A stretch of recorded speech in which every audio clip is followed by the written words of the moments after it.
By the time a student reaches adulthood, they will have spent roughly 19,000 hours sitting in a classroom with their teachers. This volume of time creates a process of personality layering. Without a single word being written on a chalkboard, a student begins to absorb the specific temperament, ethics, and social cues modeled by the adult standing in front of them. But we are currently seeing the limits of that bond. Post-pandemic, engagement has dropped to a point where basic critical thinking is a struggle, and in developed nations, standardized test scores in math and science are being outpaced by industrializing countries. This diagram illustrates why.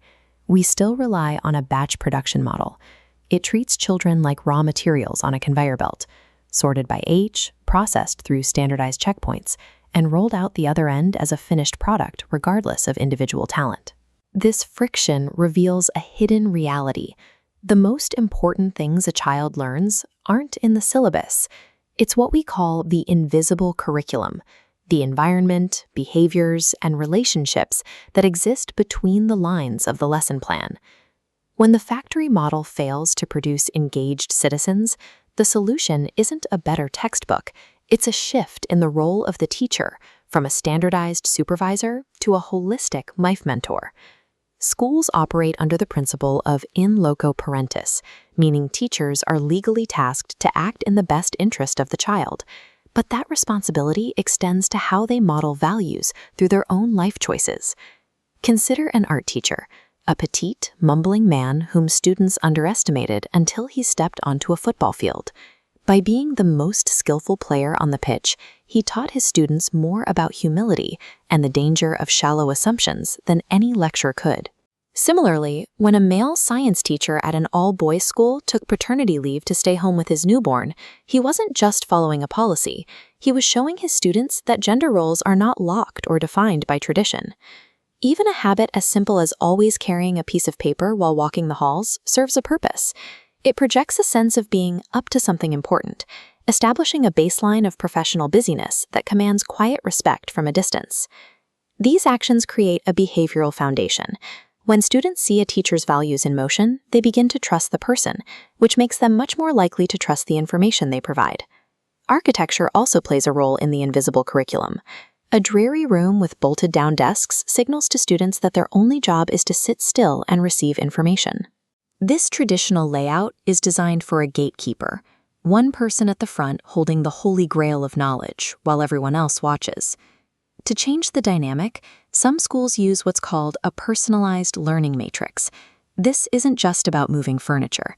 It's a system where the teacher and student negotiate a path through the curriculum, hiding the required learning inside hands-on projects and collaborative group clusters.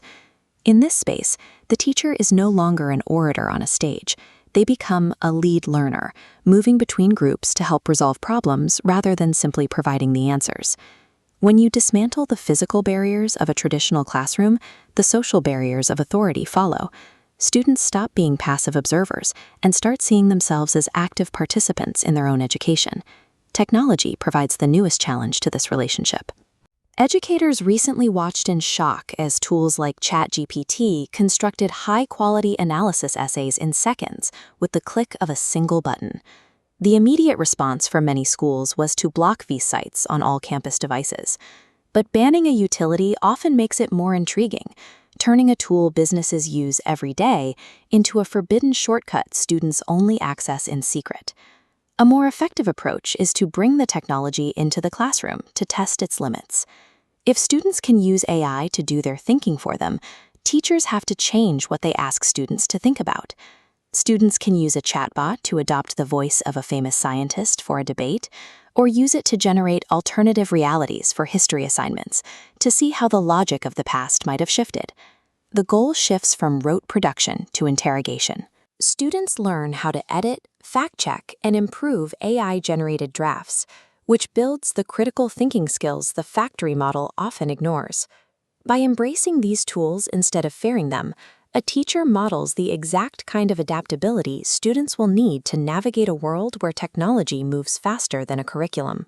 When we combine empathetic mentorship with flexible spaces and new technology, the focus of school changes.